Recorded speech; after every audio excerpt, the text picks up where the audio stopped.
Bueno, si en caso se esté entrecortando, quizás no se está viendo bien o no están pasando las diapositivas. Ahorita, por ejemplo, estamos en la diapositiva de contenido, ¿ya? Entonces me avisan, por favor, ¿ya? Como estamos sujetos a la buena conexión y al tema de la tecnología, ¿no? Por estos webinars quizás tienen eh, esa contra, ¿no? Entonces, nuestro contenido, vamos a ver un poco de lo que es el pensamiento racional, de la definición de KT, definición propia de Kepner y Tregov del problema, las dimensiones para describir un problema, que son ya ese punto número 3 de la característica propia de la herramienta, ¿no? Las cuatro dimensiones para describir el problema. Y el enunciado, cómo se debería escribir un enunciado del problema, algunas ventajas de esta herramienta y vamos a estar igual viendo un caso de estudio, ¿no? Bueno, Émile Bregier, por la década del 50, un filósofo francés, en su libro La noción del problema, él escribe: un problema bien planteado es un problema resuelto. Una de las principales características del mal desarrollo de un análisis causa-raíz, por ejemplo, es que no se define bien el problema. Yo cabalmente el día de ayer, yo estuve facilitando un taller presencial aquí en la Sociedad de Ingenieros, aquí en la ciudad. Y una de las cosas que se ve bastante es que se tiene mucha dificultad en entender el problema, ¿no? Definirlo o en enunciarlo. Entonces, muchas veces creemos de que desarrollar una herramienta como Ishikawa o 5 por qué, eso es todo el análisis causa-raíz, cuando en realidad ni siquiera podemos plantearlo o definirlo bien, ¿no? Entonces, la importancia del planteamiento del problema es clave, ¿no? O sea, hacemos más de la mitad cuando ya definimos bien el problema. Poquito de historia, Charles Kepner y Benjamin Tregou, ¿no? Ahí va. Es este de Voy a acá. entregar. Este ya lo apartamos. Ya. Kepner fue un psicólogo investigador. Su interés era transformar el pensamiento intuitivo en un proceso lógico disciplinado y y replicable, ¿no? Ese pensamiento intuitivo o esas respuestas intuitivas que muchas veces vienen a nuestra mente cuando nosotros nos enfrentamos o cuando estamos frente a un problema. De por sí creemos que ya tenemos la solución. No ves que siempre pasa que cuando nos vemos frente a un problema, porque quizás algo parecido ya vimos que sucedió tiempo atrás y supuestamente se solucionó de tal forma, ya creemos que ahora está pasando algo parecido y por lo tanto se debería resolver como se resolvió aquella vez. ¿Por qué? Porque de forma intuitiva queremos de una vez resolver, ¿no? El ser humano como que quiere siempre el camino corto y no quiere pasar por un proceso, no quiere esforzarse en el análisis, ¿no? Entonces suele suceder. O algunas veces pensamos que porque el colega que tiene 10, 15, 20 años de experiencia y él ya vio que se resolvía eso en anteriores ocasiones, y queremos hacer valer la opinión de él, ¿no? Porque es el más experimentado. Entonces, no se debería descartar la experiencia, pero sí se debería respetar el proceso, ¿no? Un proceso lógico, disciplinado y replicable, ¿no? Tregou era un consultor empresarial, autor y coautor de muchos libros sobre pensamiento racional, liderazgo y estrategia organizacional. Esto un poco para conocer de dónde viene, ¿no? Y a quiénes se debe el nombre de esta herramienta, análisis KT, justamente a Kepner y Tregou. Ahora, los dos hablan del pensamiento racional. El pensamiento racional, fíjense, esta definición de pensamiento racional está bien resumida y bien redactada y prácticamente también podríamos usarla para la definición inclusive del análisis KT de la herramienta misma, ¿no? Dice la capacidad de tomar decisiones y resolver problemas siguiendo un proceso lógico, objetivo y estructurado, ¿no? Entonces, por eso es que el análisis KT se utiliza bastante en análisis causa-raíz cuando hablamos de problemas que son intermedio hacia complejo, ¿no? Que permite separar hechos de suposiciones. Esta es otra característica clave, ¿no? Importante del análisis KT. Me permite separar hechos de suposiciones, conjeturas, suposiciones.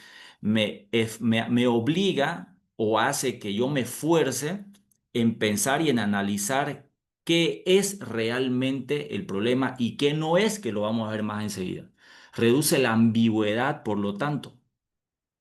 y aumenta la claridad en situaciones complejas. Entonces, esta parte es clave, ¿no? Reduce la ambigüedad y aumenta la claridad en situaciones complejas. Esto es lo que hace el pensamiento racional y esta es la base también del análisis KT, de la herramienta. Porque, o sea, y este concepto es importante porque la herramienta en sí, usted se va a fijar que es una matriz, ¿no? Donde tenemos que completarla, pero la forma en que la vamos a completar, la matriz, cómo vamos a ir escribiendo en cada cuadrante lo que debe ir en cada cuadrante, para completarla de forma adecuada hay que entender todo esto, ¿no?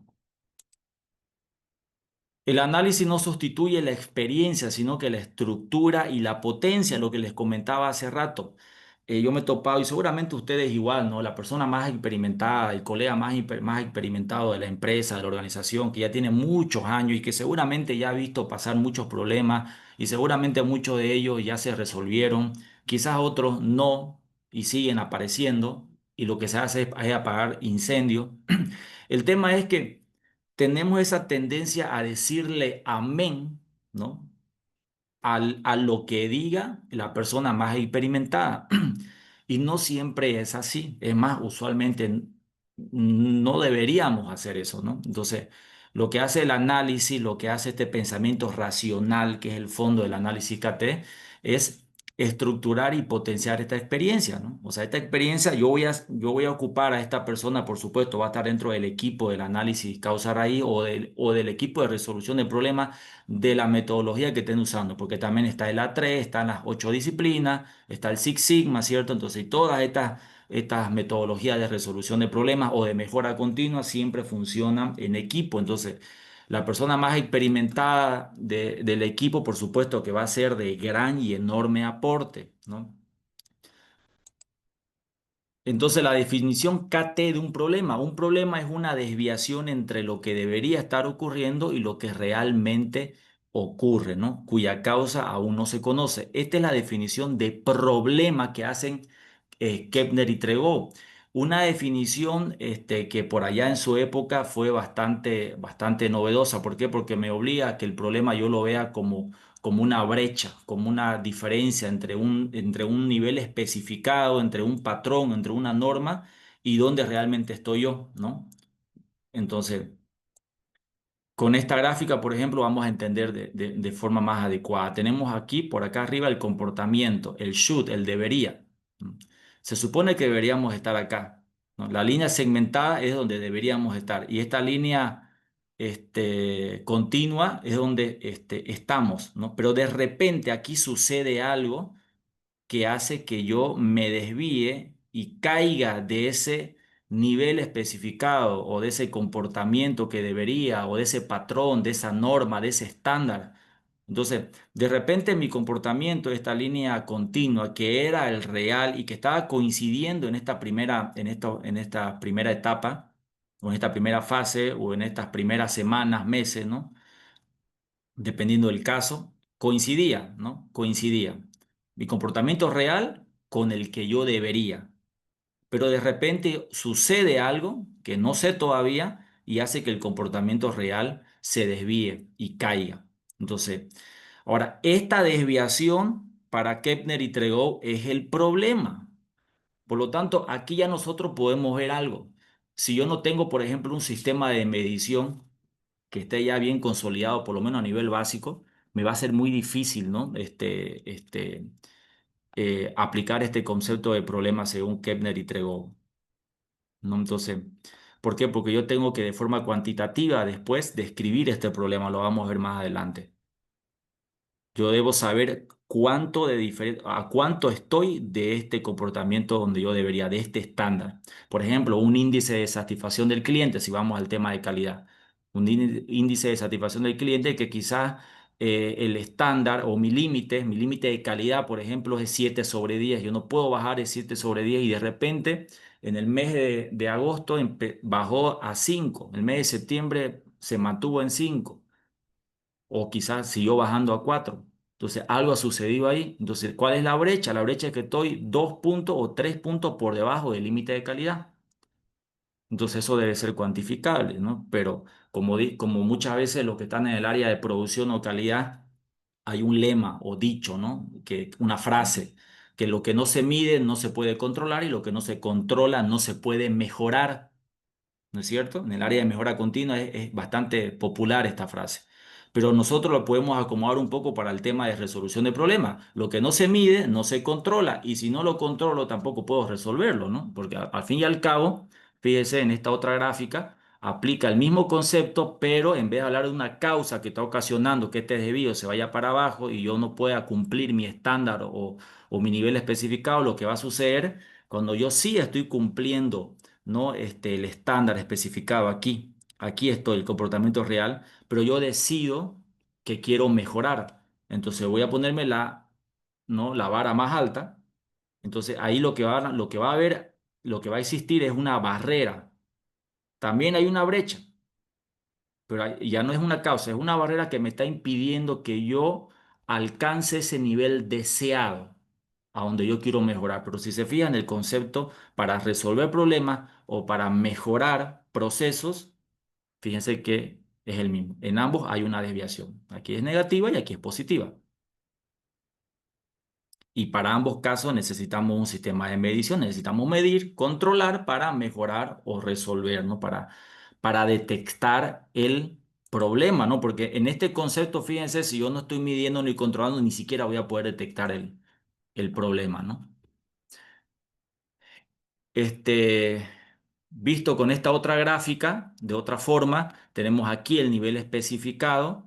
Y si si mi nivel actual está por debajo de este nivel especificado, entonces se trata de una resolución de problema. Es un problema. Chaparrito, güey. Por favor, ahí el audio. Y si yo estoy en este nivel especificado acá, ¿no? Si mi nivel actual quizás coincide con el nivel especificado, pero yo quiero llegar a un nivel deseado, entonces se trata de mejorar el proceso. En ambos hay una brecha, ¿cierto? Esta gráfica igual, ¿no? Lo describe de otra forma, pero es el mismo concepto. Tenemos un punto de inicio, ¿dónde estoy yo? Un punto de partida. Aquí no habla específicamente como acá, esta brecha, ¿no?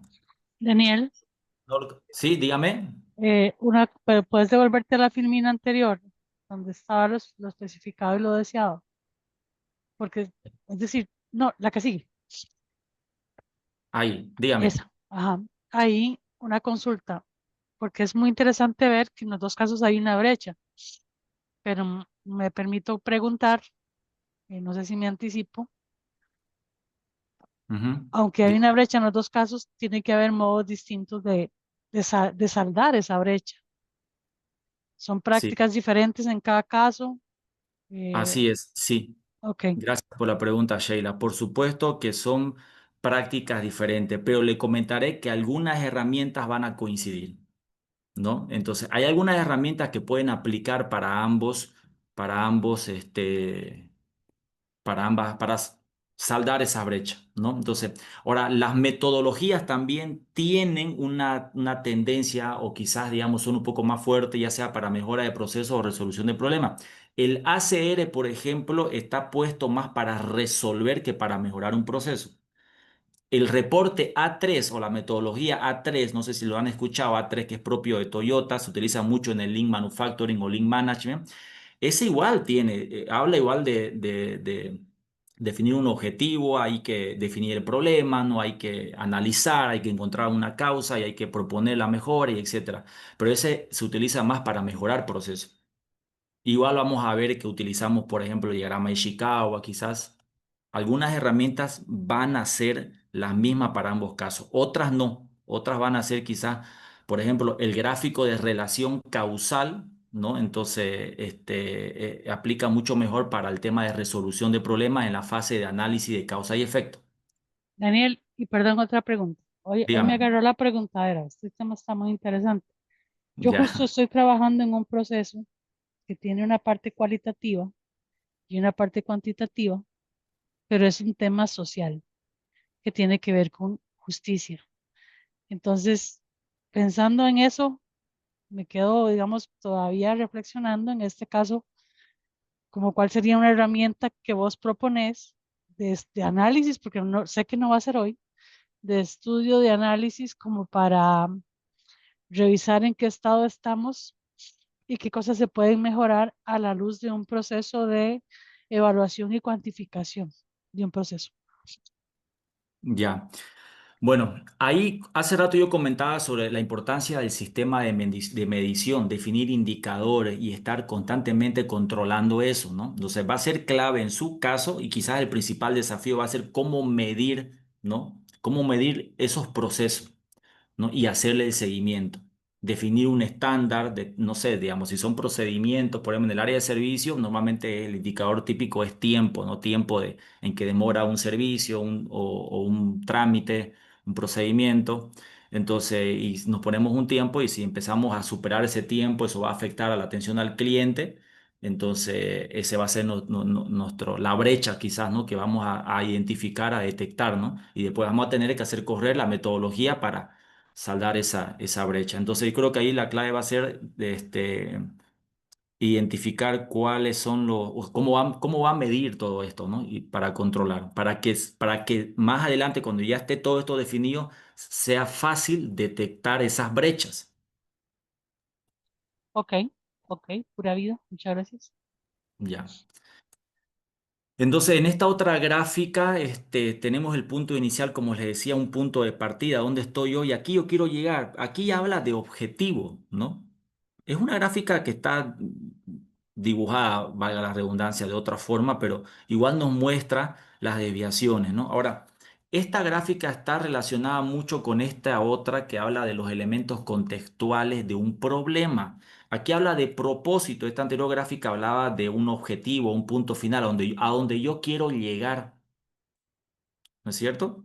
Entonces, ¿por qué son estos elementos contextuales de un problema? Usted se va a dar cuenta que si no hay uno de estos tres elementos, entonces ni siquiera aplica la palabra problema. Un ejemplo súper sencillo que yo siempre lo doy en los talleres que desarrollamos es que yo salgo, digamos, un lunes a las 8 de la mañana, voy a salir a las 8 de la mañana de mi casa y tengo que llegar a mi trabajo a las 8:30, ¿no? Normalmente demora el tráfico 20 minutos y llego yo unos 10 minutos antes de mi trabajo. Pero resulta que este lunes ocurre un embotellamiento, hay un tráfico mucho más, hay más congestión de lo usual.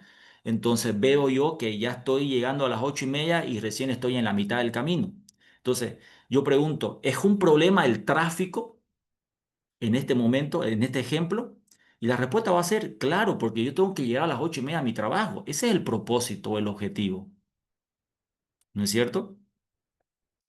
O sea, estoy hablando de la importancia del propósito del objetivo. Entonces, ¿qué pasa si ese mismo tráfico a la misma hora ocurre un domingo y yo estoy saliendo a las 8 de la mañana de mi casa y estoy de ida a comprar desayuno para traer a mi casa? Como es domingo, estoy de ida a buscar algo rico, algo especial. Y resulta que me topo con el mismo tráfico. Por alguna extraña razón, es domingo en la mañana y hay un tráfico ahí inesperado. Pero ¿será que ahora es un problema este tráfico?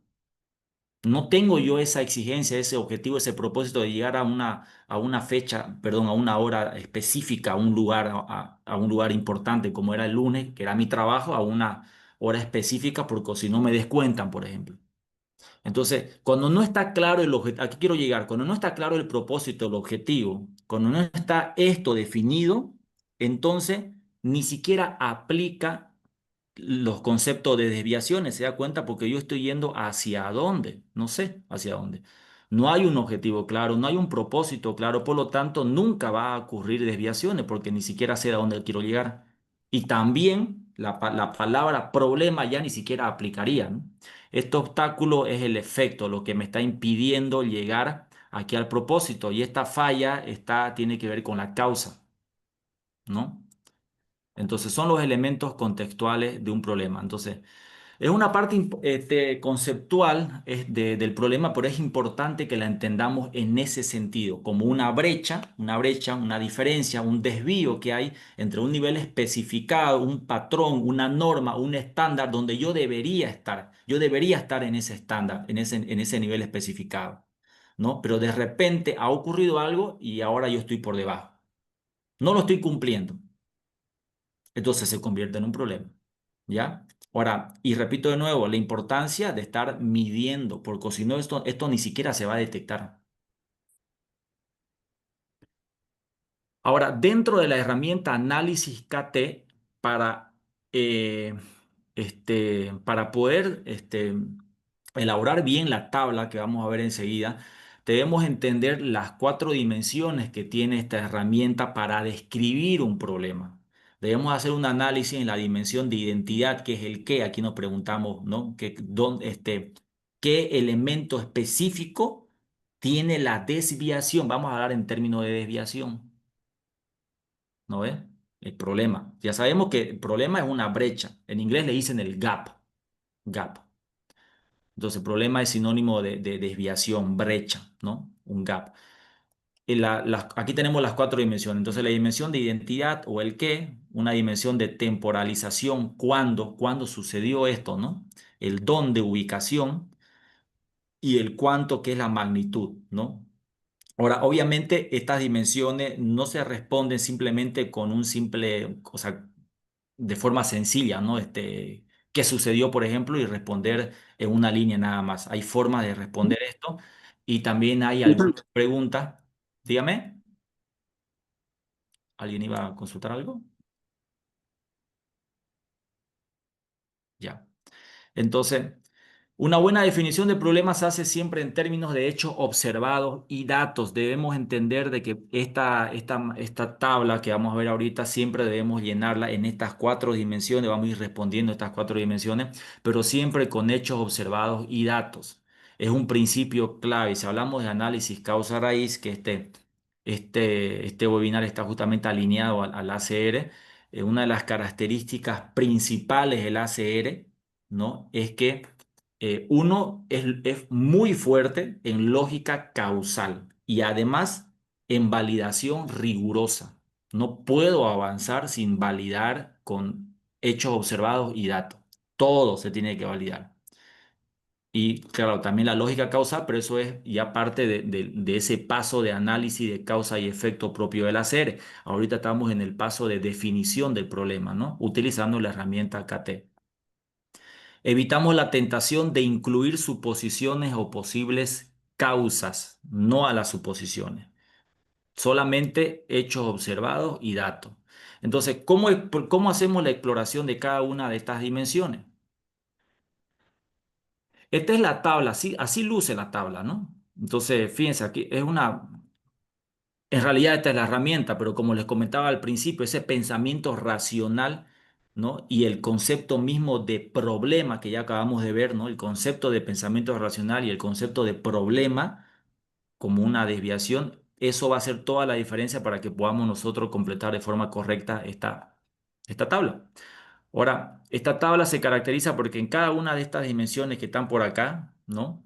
Yo tengo que escribir lo que realmente es, lo que podría ser, pero no es, la diferencia de cada una de estas dos y los cambios que han surgido, o sea, el cambio que ha habido para que este sea y este no sea. Ahorita vamos a ver eso, ¿no? Entonces, las diferencias y cambios son hechos contrastados, no son hipótesis y supuestos, ¿ya? Ahora. La dimensión qué, qué preguntar o en qué centrarse. Estamos aquí. ¿Cómo vamos a completar toda esta primera fila? ¿No? El es, el no es, diferencia y cambio. Entonces, ¿qué vamos a preguntar? ¿O en qué nos centramos? ¿Qué está pasando? Descripción del síntoma, ¿no? Tenemos que escribir qué es lo que está pasando ahí. ¿Qué no está pasando? Esta parte del qué no está pasando se escribe, perdón, acá, en el podría ser, pero no es. Entonces, cuando nosotros empezamos a esforzarnos, ¿no? Para colocar aquí lo que no es, nosotros con eso estamos eliminando supuestos, conjeturas, ¿no? Para no desviarnos del camino. En problemas que son realmente complejos, vale totalmente la pena esforzarse y analizar bien, ¿no? Para definir qué es realmente, en la dimensión, dónde está sucediendo esto. Y por supuesto, el qué no es. ¿Qué más preguntamos? ¿Qué parte, componente, variable específica se ve afectada? Y al mismo tiempo, ¿en qué parte no se ve la desviación? O sea, yo voy a colocar en qué parte, perdón, acá, en qué parte está sucediendo, si hablamos, por ejemplo, en el área de mantenimiento, en qué componente específicamente de la máquina se está viendo el problema. Y aquí vamos a colocar en qué otros componentes no se está viendo el problema. ¿Por qué? Porque queremos tener la figura bien clara, ¿no? Algunas veces he escuchado que dicen de que, pero es como una especie de, ¿no? de muy, es muy obvio, es redundar, no le ve mucho sentido quizás escribir el qué no es, pero ayuda bastante en problemas complejos a aclarar bien. No se olviden que estamos en una etapa de definir problemas. Entonces, ¿qué parte, componente, variable específica se ve afectada o tiene la desviación, ¿no? En términos de desviación. ¿Qué estándar o especificación se está incumpliendo, ¿no? Y también podemos colocar qué estándar no se está incumpliendo, perdón, qué estándar no se está incumpliendo. O sea, cuál es lo que no se está cumpliendo y qué estándares sí se están cumpliendo, ¿no? Dicho de otra forma, ¿no? O sea, la idea es aclarar dónde está sucediendo, o sea, qué está sucediendo, qué cosas estamos incumpliendo y qué cosas no estamos incumpliendo. ¿Qué resultados, outputs se ven alterados? Y aquí también podemos colocar cuáles no se ven alterados. ¿Qué resultados sí se ven alterados y cuáles no se ven alterados? Ahora, ¿cómo responder correctamente el qué? ¿No? Algunos ejemplos. Tengo acá una mala redacción, por ejemplo, del qué, de esta dimensión que la máquina falla.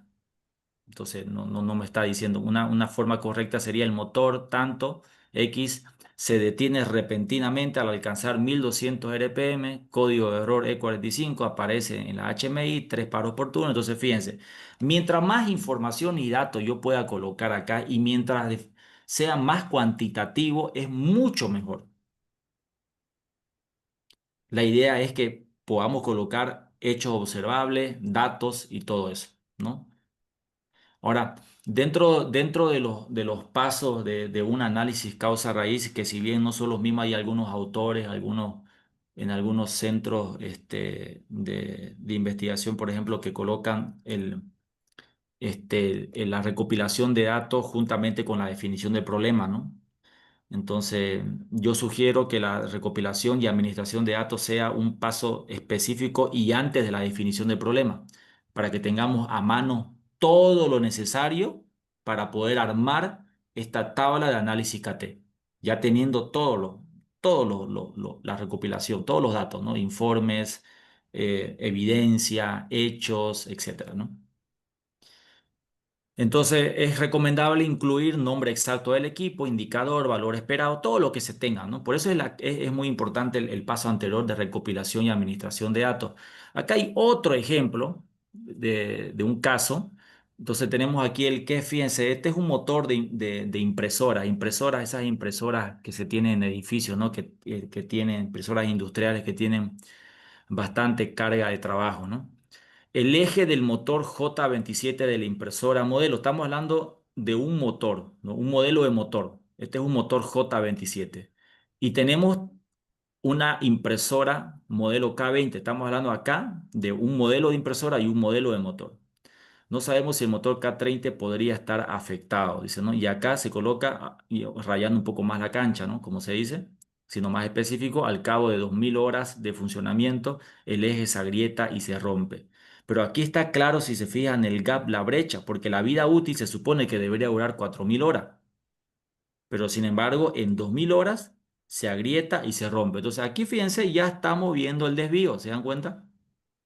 Debería llegar a 4000, pero a los 2000 se ha roto. Entonces ahí vemos la brecha dentro del qué.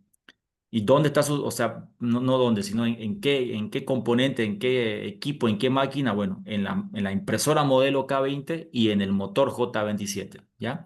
Ahora, en este no es, podría ser, pero no es, se coloca, ¿no? Siguiendo este caso, el modelo de la impresora K50 tiene también el motor J27, pero resulta que lleva 5 años en el mercado, pero la tasa de fallo del motor es el esperado. Entonces, para yo entender de que solamente está sucediendo con el modelo K20, habiendo analizado y recopilando la información necesaria, me doy cuenta de que este motor también está en la impresora K50, pero resulta que la impresora K50 no tiene problema. Entonces, aquí en el no es, podría ser, pero no es, ¿no? Yo voy a especificar eso. que la máquina, la impresora K50 tiene el mismo motor, pero no tiene ningún problema. Entonces, si se fijan, lo que me ayuda podría ser, pero no es a aclarar, ¿no? Me ayuda a centrarme definitivamente aquí. Y de alguna forma, Daniel, digo yo, Sí, uno va haciendo como un descarte porque si yo tengo el mismo motor en dos máquinas distintas, yo aquí así, a, a, a ojo de buen cubero, como decimos en Costa Rica, muy por encima, yo podría decir que el problema no es el motor, algo está pasando en otras partes de la máquina que están ah, generando bien. que el desgaste sea mayor. Así es, exactamente. Podría ser eso, ¿no? Podría ser eso. Entonces, lo bueno que al ir descartando, o sea, yo voy especificando qué es lo que está pasando. Claramente, aquí en el qué es, yo pongo es en el modelo K20 de la impresora. Y también hago mención en qué componente, en el motor. Pero aquí en el no es, yo voy a poner que no es en la K50, que también tiene el mismo motor. Para ir, no se olvide, estamos definiendo el problema, lo estamos entendiendo, estamos aclarando las cosas. No estamos todavía llegando a la causa, ¿no? No pensemos en causa, por si acaso. Un error común es cuando estamos en la etapa de definición del problema, ya pensamos en términos de causa. En el siguiente paso, si tuviéramos, ¿no? Desarrollando una serie completo, en el siguiente paso vamos a abordar las causas. Ahora, esta columna de diferencia, yo tengo que escribir acá la diferencia de este es y este no es. En este caso, en el análisis. ¿Qué sale? Resulta que hay versiones diferentes del motor J27 para cada una de las impresoras modelo, o sea, de los modelos de impresora.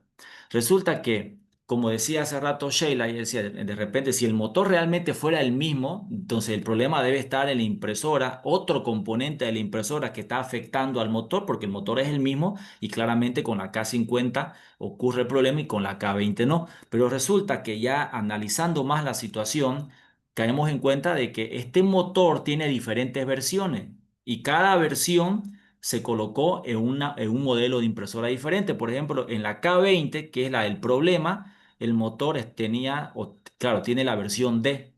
Y la K50, que es la que no se ve el problema a pesar de que tiene el mismo motor, pero resulta que ese mismo motor en realidad es de una versión diferente.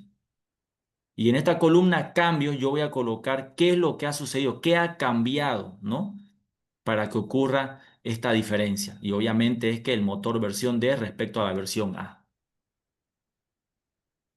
Y aquí ya hemos completado de forma correcta la dimensión Q, ¿no? Entonces, por eso es que esta herramienta para mí personalmente es mucho más poderosa que el famoso 5W2H. No sé si han escuchado el 5W, que hace referencia igual al what, when, why, ¿no ves? Las 5 preguntas que se hacen. How much, how many, how, ¿no? Por sus siglas en inglés, ¿no? 5W2H. Es parecido en el sentido de que también voy un poquito para atrás, tiene estas preguntas, la herramienta 5W2H o 3H. Pero este análisis KT es mejor personalmente porque me obliga a aclarar, a eliminar conjeturas, supuestos, porque o sea, me desafía a escribir lo que no es para descartar de entrada y no perder tiempo quizás analizando, ¿no? Por un lado, por un lugar o alguna cosa donde definitivamente no tiene nada que ver. Entonces, ese es el primer ejemplo de la primera dimensión. Bueno, algunas veces acostumbramos un poquito vamos a hablar un minutito del curso que vamos nosotros a desarrollar en análisis causa-raíz el 2 de octubre, de 2 al 10 de octubre vamos a desarrollar, son 4 sesiones, vamos a entrar de lleno en cada uno de los pasos, haciendo analizando con ejemplo, casos de estudio, también con su parte teórica, cada uno de los pasos, ¿no? Desde formación del equipo, recopilación y administración de datos, la definición del problema, análisis causa y efecto, la generación e implementación de soluciones, informe final, todo eso, ¿no?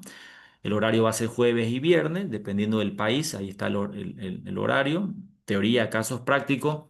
El curso va a incluir, obviamente, las grabaciones en nuestra plataforma, bastante material complementario que se va a compartir y un certificado al final, ¿no? Entonces, dentro de la definición de problema, nosotros vamos a ver no solamente el análisis KT en el curso, vamos a ver otras herramientas más y vamos a tratar de integrar esas herramientas en casos prácticos, ¿no?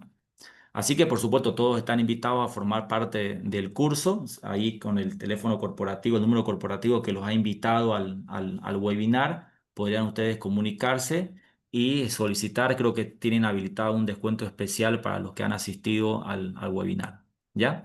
Entonces, seguimos con la dimensión dónde, ya vimos el tema de la dimensión, que ahora la dimensión dónde, ¿cómo preguntamos, en qué nos enfocamos, ¿no?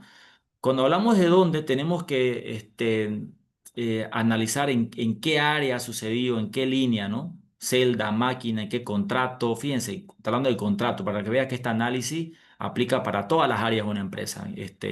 Si tenemos diferentes tipos de clientes, ¿cuál es el cliente que está siendo afectado, ¿no? País, canal, software, módulo, fíjense. ¿Dónde? Yo debo preguntarme y debo responder eso. Pero al mismo tiempo dónde aparece versus dónde no aparece, ¿no? Sitios comparables. Entonces, si yo voy a colocar es en la línea A que está el problema y la línea B, no. Entonces, en el no es, voy a colocar en la línea B no se está dando el problema. Y toda la información que tenga, cuantitativa en lo posible, ¿no? Ya saben que esta tabla se llena con hechos observables y con datos. Todo lo que se pueda, que sea cuantitativo, hay que colocarlo, ¿ya? Y también se puede colocar algunas notas, ¿no? Como guías también, pero en lo posible siempre es cuantitativo. Entonces, ¿dónde es, dónde no es?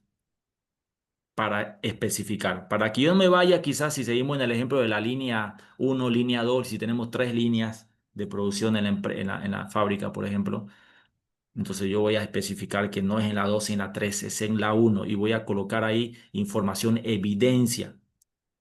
Y si coloco que no es en la 2 tengo que colocar por qué no es en la 2, ¿no? O sea, en lo posible, o sea, hay que tratar de poner datos ahí.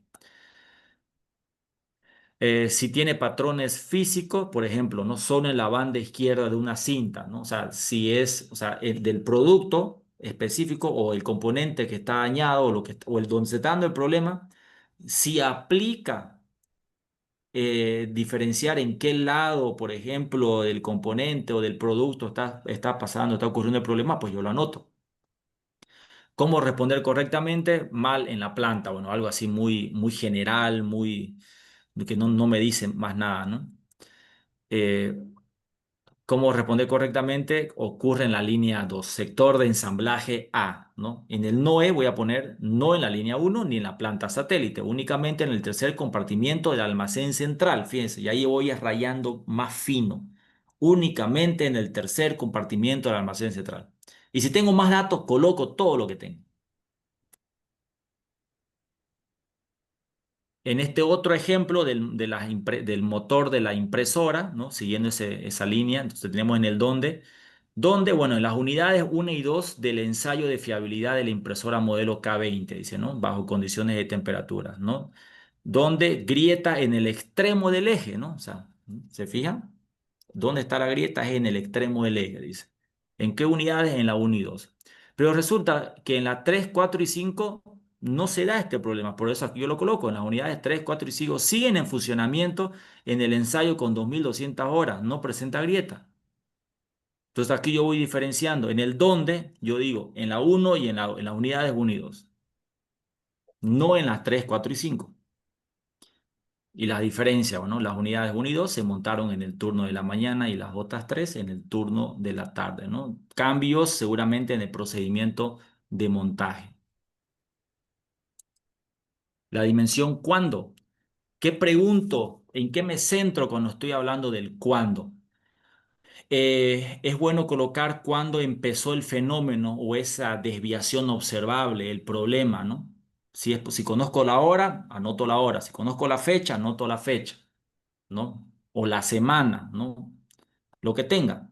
Por eso es importante, y repito de nuevo, el tema del sistema de medición, todo lo que es recolección de datos, ¿no? Administración de datos, evidencia, hechos observables, todo lo que tenga a mano. Por eso es que el paso anterior, que es justamente recopilación y administración de datos, en el ACR, por ejemplo, que nosotros proponemos, ese paso es elemental, digamos. Frecuencia, número, periodo, ¿no? Patrones temporales, turnos, días de la semana, después un evento, duración de cada incidencia. Son algunas de las cosas que yo debo considerar en el cuándo.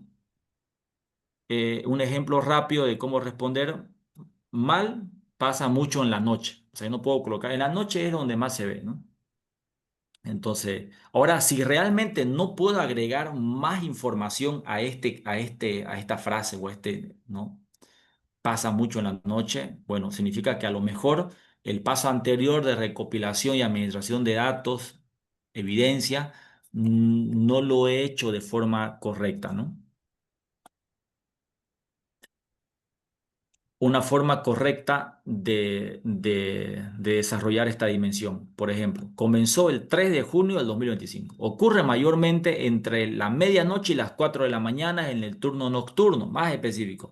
Se registraron 3 paros por semana. Cada turno dura 12 minutos. Por esto, por ejemplo, está muy bien escrito, ¿no? Porque es bien cuantitativo, hay mucha información para el cuándo, para el cuándo. Aquí siguiendo el ejemplo de los motores, ¿no? Aquí vemos que igual se respetan algunas de las recomendaciones. En el ES tenemos una fecha, tenemos una hora, tenemos la unidad 1, en cuántas horas exactamente se llegó a parar. En el podría ser, pero no es, tenemos la impresora K30, dice que pasó los ensayos de fiabilidad, ¿no? Y se introdujo al mercado. O sea, aquí está diciendo que en realidad nunca sucedió acá, pues, ¿no? ¿Por qué? Porque la K30 en realidad no ha presentado problemas. Aquí estoy colocando cuándo sucedió el problema o cuándo se vio o se pudo observar esa desviación. Aquí está. Pero resulta que en las unidades donde no se ha dado eso, bueno, coloco que en realidad esto no se ha dado hasta ahora, ¿no? Y aquí en las diferencias está repitiendo un poco sobre el tema de las versiones, pero es válido repetir en más de una dimensión las mismas diferencias, porque se podría dar de que terminemos escribiendo algo parecido, ¿no? Igual en el tema de cambios. La última, perdón, la última dimensión, alcance, magnitud, ¿no? Esta dimensión está relacionada con el how much o el how many, por ejemplo, de la herramienta 5W2H. Aquí ¿qué tengo que preguntar? ¿Cuántas, no, unidades afectadas? ¿En qué porcentaje? ¿Cuántos clientes? ¿Cuántos lotes? ¿En qué proporción del proceso, volumen está comprometida qué producto o servicio está afectado, en qué grado, en qué nivel, cuál es el nivel de gravedad, ¿no? También puedo colocar acá el tema monetario, o sea, en pérdidas monetarias, ¿no? ¿Cuánto estoy perdiendo en dólares, en dinero? También se puede especificar eso, ¿no? Acá. E impacto en KPIs, por ejemplo, ¿no? Entonces, son algunas de las preguntas. No son estas únicas, por supuesto, ¿no? Pero esto me ayuda más o menos a entender de cómo yo debería abordar esta dimensión del cuánto. Igual para esta, voy aquí, igual para la dimensión del cuándo, estas recomendaciones no son las únicas, ¿no? O sea, solamente es una ayuda para que usted ya se dé cuenta de cómo se debería abordar esta dimensión cuándo, ¿ya? Y lo mismo para las anteriores.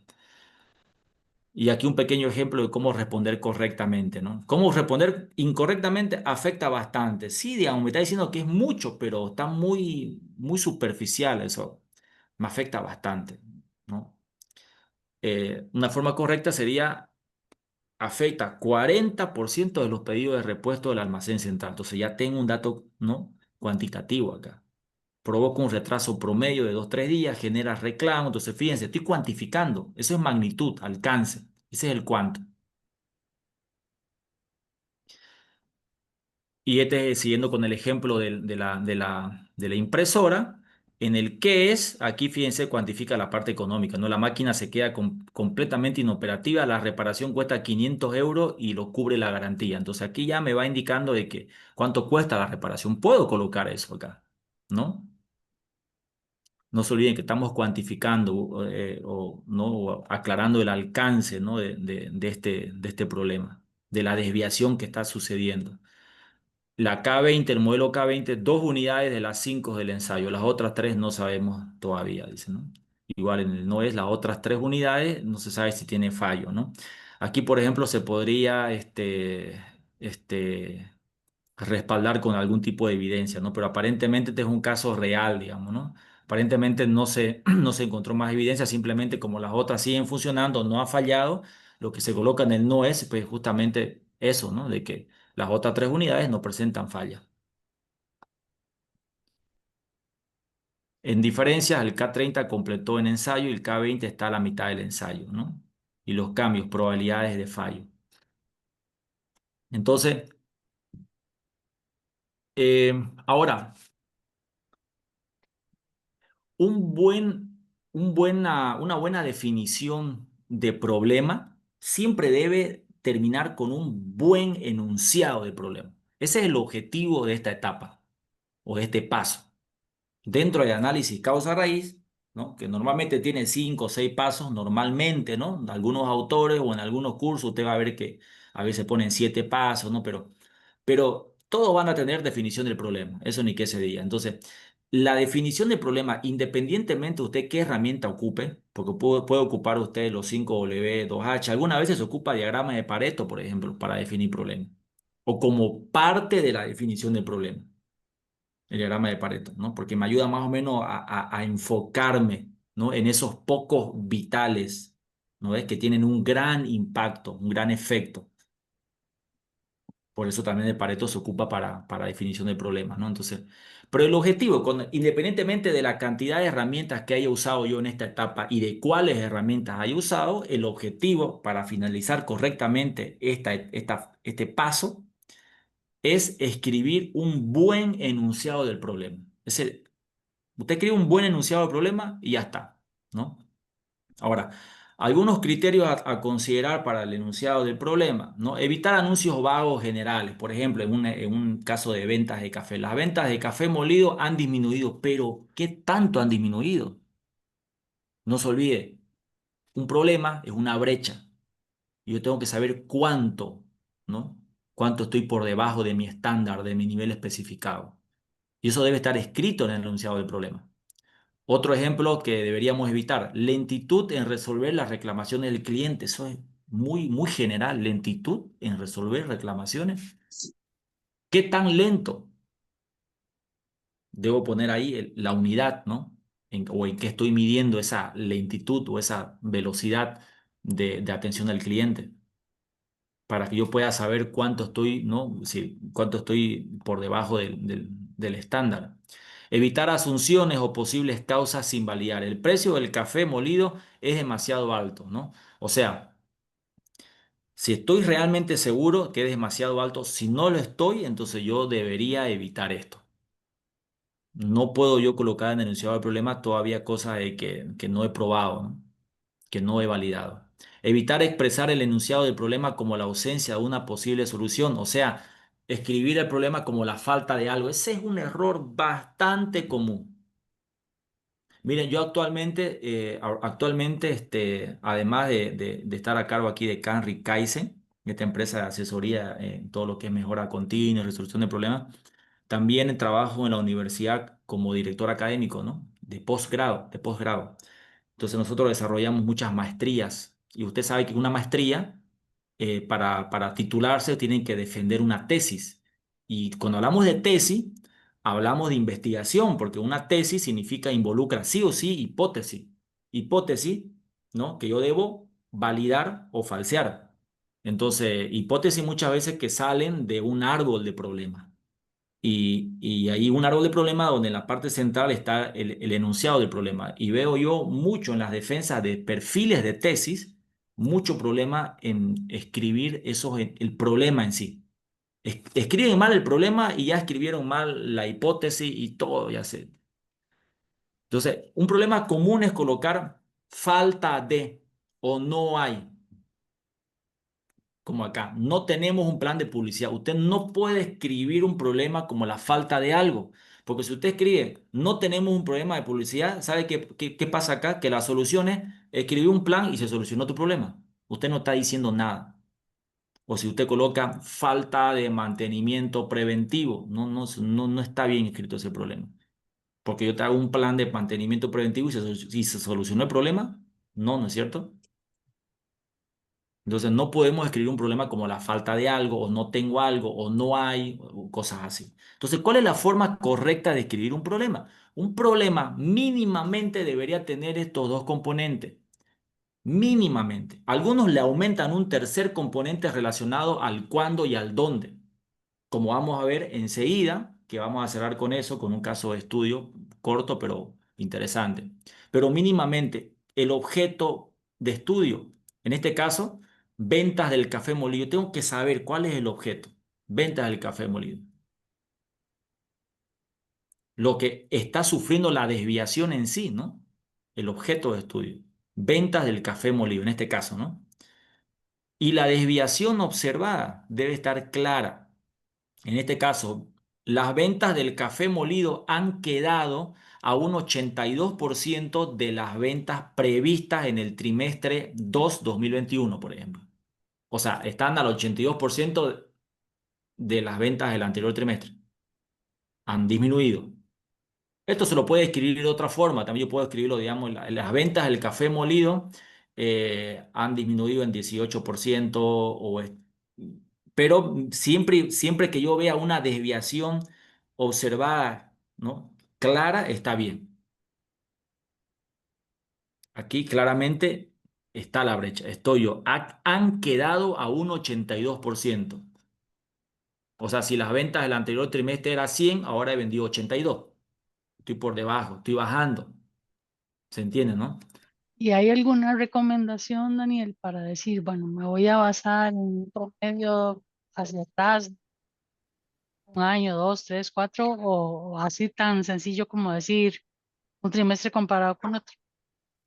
Es que yo tengo que compararlo, o sea, dónde es mi punto de partida en el momento en el momento que empezó el problema. Miren, gracias por la pregunta. Voy a irme para atrás, acá. Fíjense que acá, aquí abajo en esta gráfica dice pasado y aquí dice presente. Aquí pasado puede ser cualquier tiempo, día, mes, semana, pero en algún momento, que puede ser un día específico o bueno, tendría que ser un día específico, ¿no?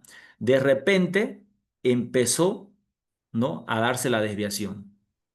Entonces yo puedo mencionar, por ejemplo, que esta brecha con respecto a este punto inicial, o sea, comparo, ¿no? Aquí cuánto yo estaba y aquí cuánto yo estaba. Por ejemplo, si esto fuera índice de satisfacción del cliente, aquí yo estaba con 8 sobre 10, por ejemplo. O sea, cumpliendo mi estándar.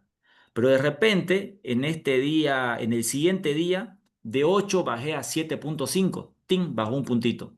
Y siguió bajando, y siguió bajando, y siguió bajando. Entonces yo puedo colocar acá y aquí, digamos, llegué a 4. Entonces yo estoy con 4 con respecto a este punto de acá, porque aquí fue donde empezó a darse la desviación. Excelente, gracias. A ver, sigamos entonces.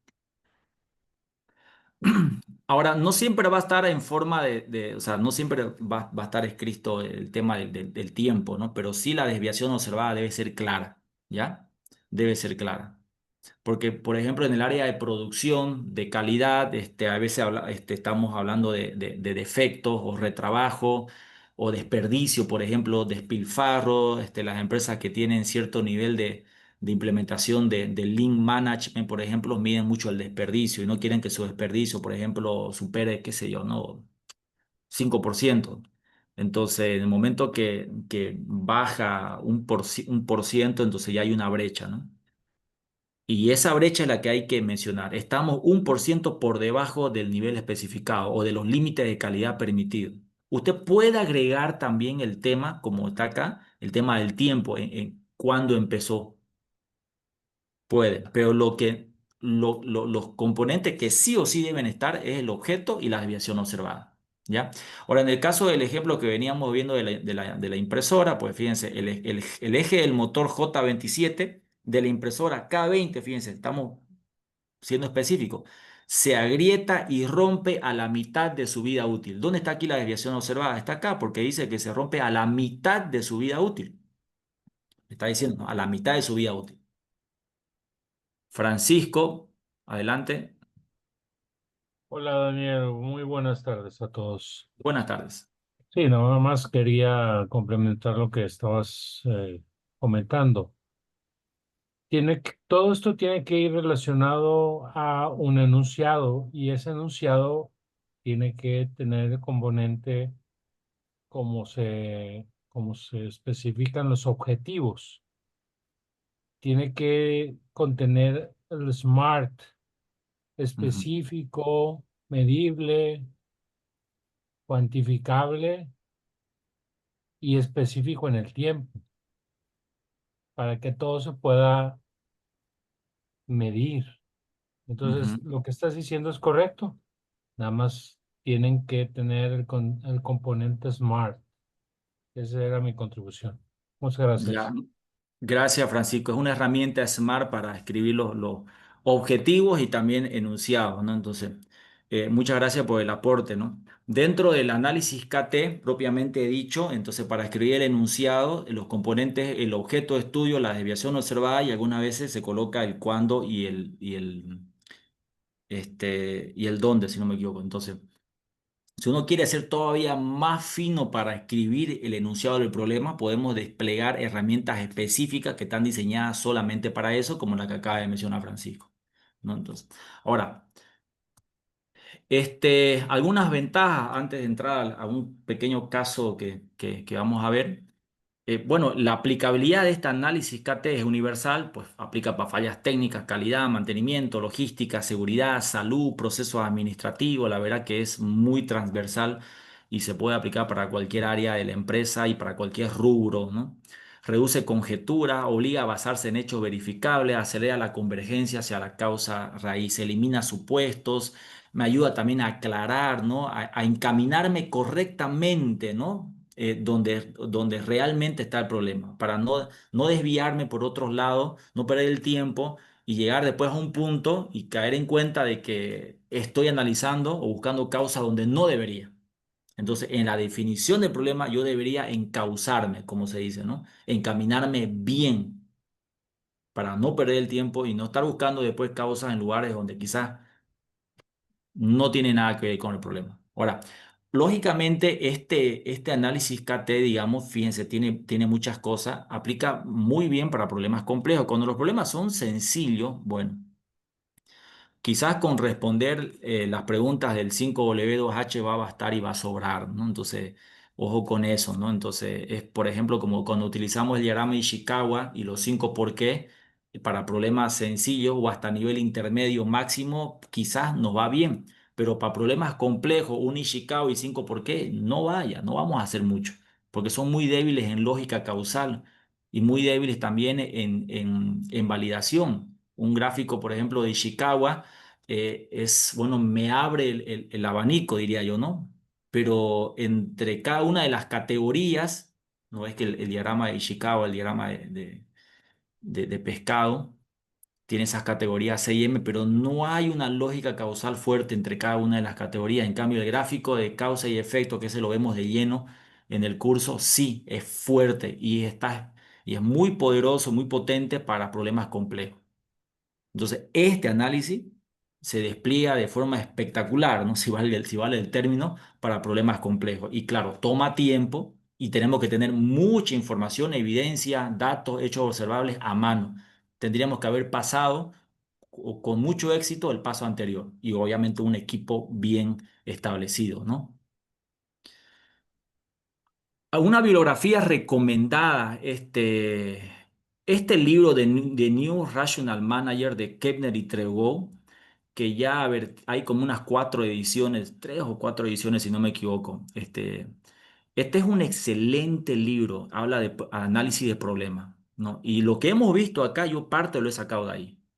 Yo lo recomiendo altamente este libro. Es un libro sí o sí para las personas que de alguna forma se desempeñan resolviendo problemas o mejorando procesos. Es un muy buen libro. Se traduce como el nuevo directivo racional. Creo que también está en español, ¿no? Yo tengo una versión en inglés, ¿no? Pero ahora con las herramientas IA que tenemos, pues es fácil traducir, ¿no?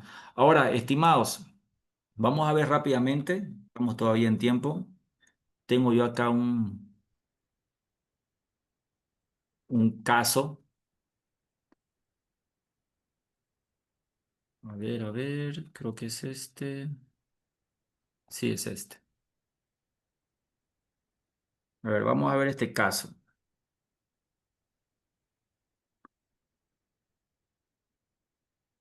Ya, esta es una empresa de empaque de bebidas instantáneas, ¿no? Sachets, ¿no? Ahora, toda esta parte de contexto breve, datos del defecto y esto que dice por acá, a ver un ratito, voy a sacar el puntero, ya. Y esto que dice distribución adicional para análisis, todo esto acá sale de la etapa 2 de recopilación y administración de datos, ¿no? Para recopilar datos hay que recopilar datos de 4 dimensiones igual, ¿no? Eso lo vemos igual en el curso con más detalle, ¿no? Y con práctica. Pero esto es lo que ya se sacó de este caso, ¿no? Tenemos el proceso. ¿Dónde está sucediendo? El proceso es el empaque en sachet de bebidas en polvo. El sachet de 20 gramos, este es su código. El de 20 gramos, porque hay de diferentes medidas, ¿no? ¿En qué máquina? En la BFFS1, la línea A y en la línea B, ¿ya? El periodo de analizado tenemos del 5 al 30 de agosto, 4 semanas, inspección, muestreo, ¿no? Entonces, estos son los defectos, esto ya se sacó del sistema de medición, digamos. Fuga por sello es lo que más se está repitiendo. Este es el defecto que más se repite. No nos olvidemos, aquí está, mire, el problema, el efecto. Incremento significativo en la tasa de rechazo de calidad por defectos en los sachets. Esto es lo que se está viendo. Este es el efecto feo, ¿no? Lo que no queremos. Incremento significativo en la tasa de rechazo de calidad. ¿Ya? Entonces, empezamos a recopilar información y vemos que la fuga de sello, este tipo de defecto, es el que más se está dando en comparación de los demás.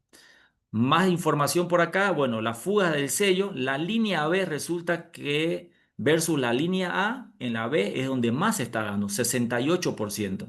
124 en la línea B y 58 en la línea A, ¿no? O sea, de los 182 totales. Estamos analizando la fuga de sello porque se aplicó un Pareto y dijimos, bueno, aquí debemos atacar, ¿no?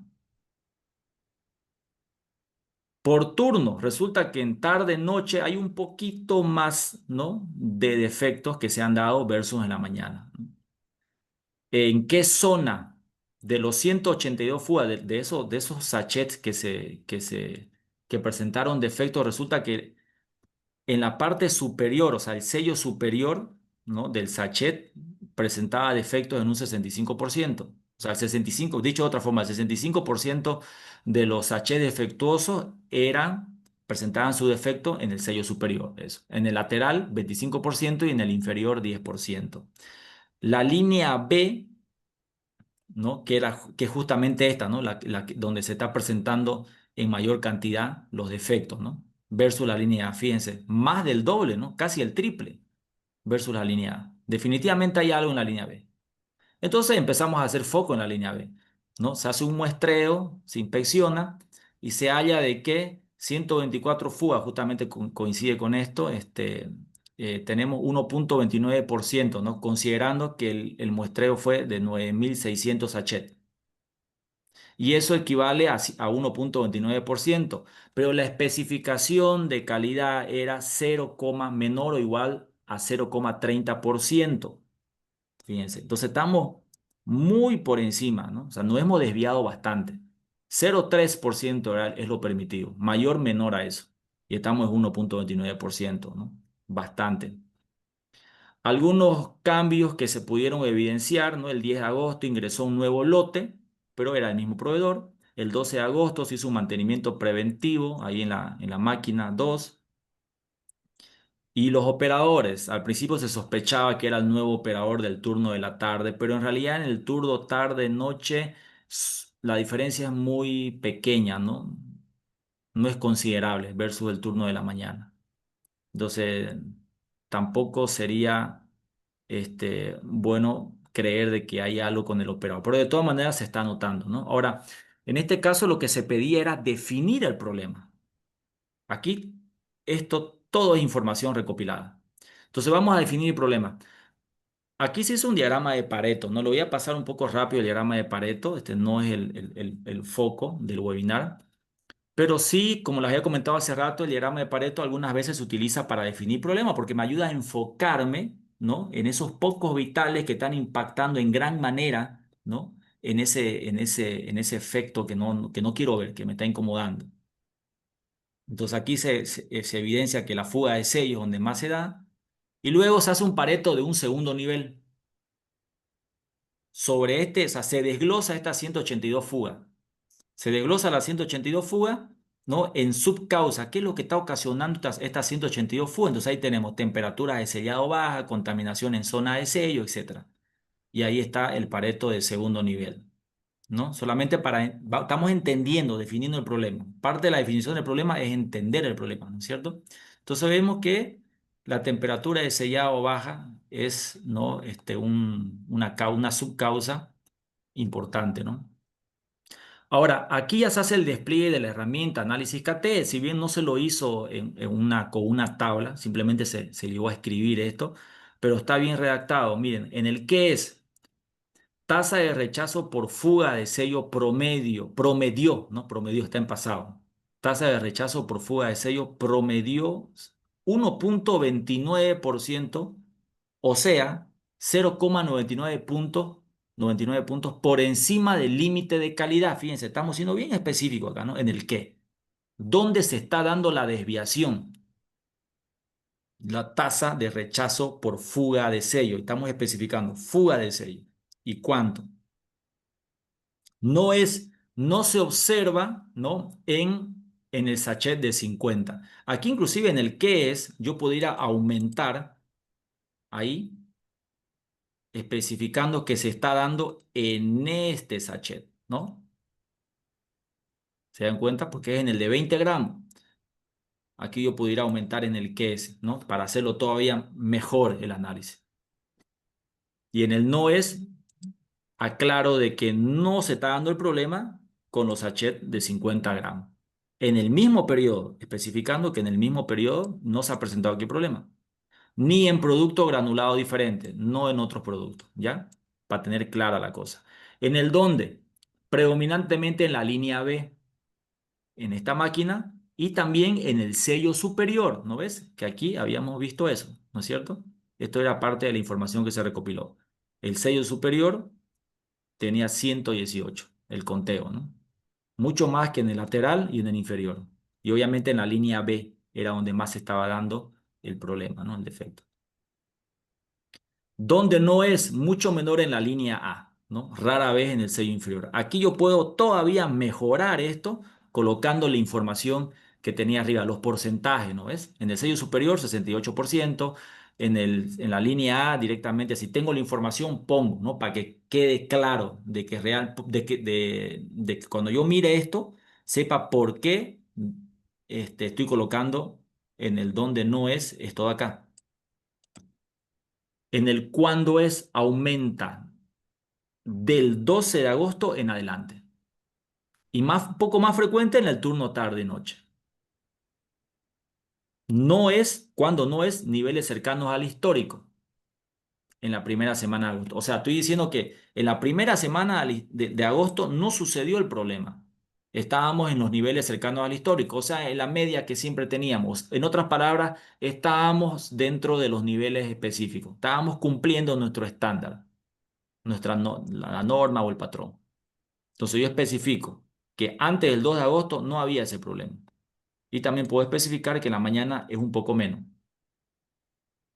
Este de extensión también es el cuánto. En realidad este es el cuánto. Solo que aquí se lo escribieron como extensión, ¿no? Qué tan grande. Este es el que se refiere a la magnitud, ¿no? O al alcance. Entonces aquí ya pongo en la línea B, es el 1,29%, ¿no? 4 veces más. Aquí especifico, ¿no? Más de 4 veces, ¿no? Por encima del límite de calidad permitido, ¿no? Una comparación, línea A, en el mismo periodo con una tasa menor, ¿no? Algunos cambios relevantes que se anota. Y bueno, entonces este sería el análisis KT, fíjense, para este caso.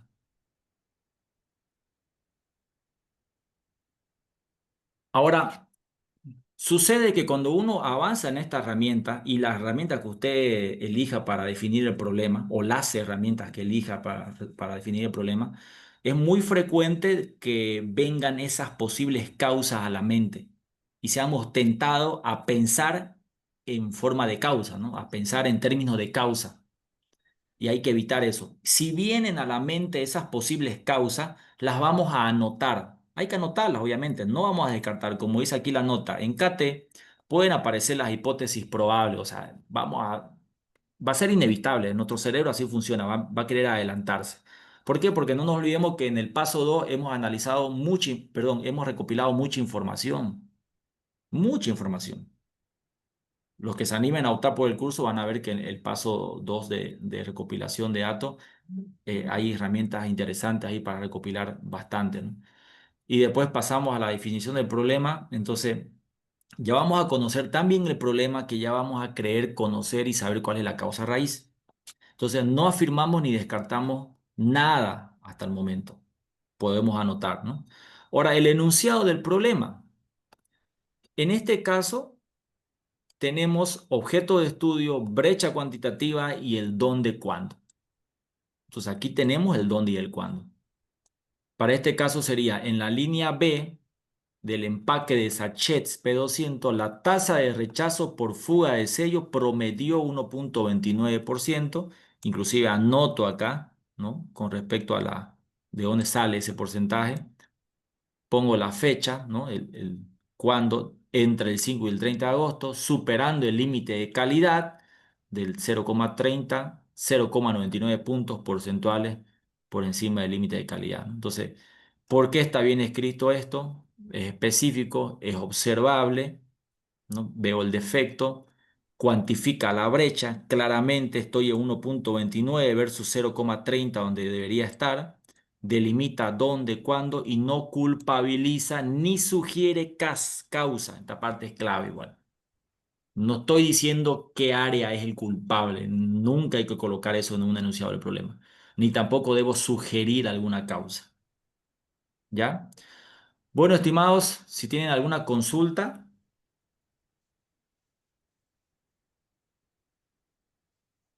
alguna pregunta, ya estamos ya cerrando el webinar.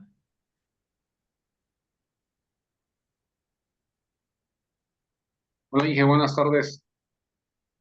Buenas tardes, Marco. Pregunta, entonces, bueno, me queda un poco más claro. Yo siempre tenía dudas cuando utilizar 5W más 2H o 3H o un Kepler-Trigo.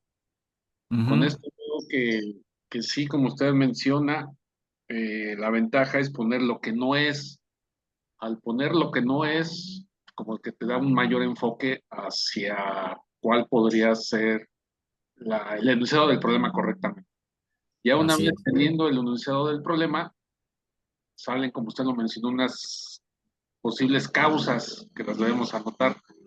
Entonces ya de ahí nos podemos pasar a un Ishikawa, ¿correcto? Claro.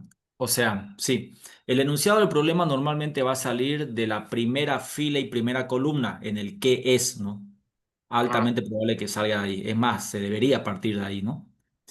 Y de ahí sale el enunciado del problema. Ahora, cuando ya terminamos de escribir el enunciado del problema de forma correcta, hemos hecho un buen análisis KT o la herramienta que hayamos usado, ya vamos a tener mucha claridad en el problema. Lo estamos entendiendo, lo hemos entendido, ya está bien planteado, está bien definido. Entonces, es altamente probable que ya tengamos en mente muchas hipótesis de causa, Ajá. ¿no ves? Con Sí. calma ya en el siguiente paso, que es el paso de análisis de causa y efecto, ahí las vamos a probar esas causas, si realmente son causas raíces o no. Ah, ok. Entonces las llevamos a un Ishikawa y ya de ahí a lo mejor, si es que sí, un 5 porque es. Claro, entonces, ahora, digamos, por ejemplo, si vamos a usar un análisis KT que de por sí es bastante robusto, o sea, es bien completo, yo recomendaría usar un gráfico de relación causal o un diagrama de relación causal para el siguiente paso de causa y efecto, de análisis de causa y efecto, y no un simple Ishikawa. Ya el Ishikawa normalmente es para problemas que no son complejos, ¿no? Que se lo suele usar con 5 por qué, ¿no? Entonces, ahí está. Pero sí la lógica sería esa, obviamente, ¿no? O sea, independientemente de las herramientas, se supone que después de definir el problema, escribo, lo enuncio bien y todas esas causas, posibles hipótesis, ¿no? Todas esas que tengo en mente, las voy a anotar y ya en el siguiente paso vamos a probarlas. Ah, ok, entonces lo metemos al Ishikawa y de ahí, en lugar de hacer un 5 por qué, seguiría mejor un análisis causal, lo más recomendable. Sí, el diagrama de relación causal, antes que el Ishikawa en realidad, ya lo deja de lado ese diagrama al Ishikawa. Es muy completo el diagrama de relación causal. Sí, gracias. ¿Alguna otra consulta? Tiene una consulta. Buenas noches. Buenas noches. Eh, para, para complementar el análisis, ¿qué tipo de diagrama causal usa? ¿Algo en particular? ¿Alguna sugerencia? Por Ya, ejemplo, está el de Unreliability, que también usa un mapa de causa-efecto, pero de repente hay otros. De repente usted tiene alguna sugerencia en particular. ¿Qué es lo que sigue después de esto, no? ya, Eso entiendo. ya, gracias Juan. Miren, debemos entender que esto que hemos visto ahorita es parte del paso 2 a ver, no paso 3, perdón, paso 3 de un ACR. Miren, y se los voy a escribir aquí en el chat, ¿ya? Digamos, nosotros los pasos paso uno suele ser formación del equipo, paso 2, recopilación de datos, paso 3, definición del problema, paso 4, análisis, causa y efecto, paso 5, generación e implementación de soluciones. Y el paso 6, informe final. Ahí le estoy poniendo en el chat los pasos. Entonces, esto que hemos visto ahora es el paso 3, definición de problemas de un ACR completo. Solo estamos definiendo problemas. ¿Con qué otra herramienta complementar un análisis KT? Puede ser con Pareto, como acabamos de ver en el caso de estudio que vimos, ¿no? Se lo complementó con Pareto. Corrimos primero la herramienta Pareto para más o menos enfocarnos un poco más dónde estaban esos defectos, dónde se repetían en mayor cantidad, y luego de eso hicimos el despliegue del KT, ¿no? Entonces, ahí. Entonces, el KT puede funcionar muy bien con el diagrama de Pareto, ¿no? Ahora, ¿qué es lo que sigue? Me dice usted. Cuando escribimos el problema, o sea, el enunciado, cuando se escribe el enunciado del problema, estamos dando por concluido la etapa de definición del problema, el paso 3. Esa es la forma correcta de cerrar el paso 3 con un enunciado del problema correcto. Hacemos el análisis KT y luego escribimos el enunciado del problema. Y ahí se termina el paso 3. ¿Qué es lo que sigue? El siguiente paso, que el siguiente paso es análisis, causa y efecto. Y hay otras herramientas para eso. Las herramientas más comunes para análisis, causa y efecto es Ishikawa con 5 por qué. Es común, es muy común en realidad. Inclusive lo utilizan para problemas complejos y para problemas complejos pocas veces dan con las causas raíces verdaderas. Entonces, ahora hay herramientas mejores que un Ishikawa y 5 por qué que funcionan en conjunto, ¿no? La que yo propongo es el diagrama de relación causal o gráfico de relación causal, ¿no? Que es fuerte en lógica causal y en validación de causa. Eso es lo que seguiría en el paso 4, ¿no? ¿Alguna otra consulta?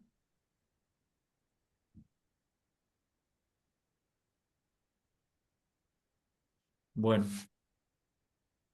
ya. Eso sería entonces el webinar, estimados. Espero que les haya gustado, que se estén llevando algo valioso, ¿no? Para su trabajo, para ponerlo en práctica.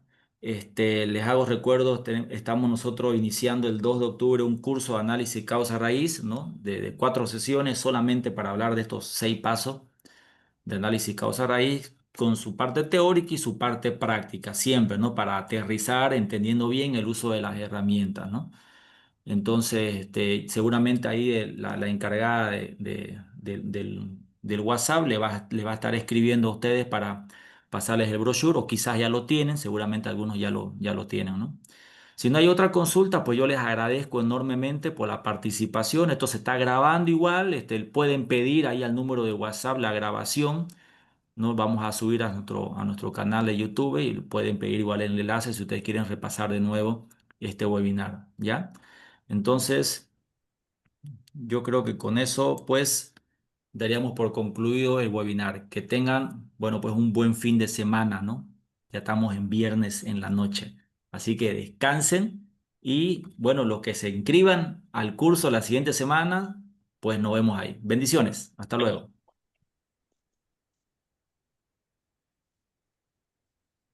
Muchas gracias. Hasta luego. Hasta luego.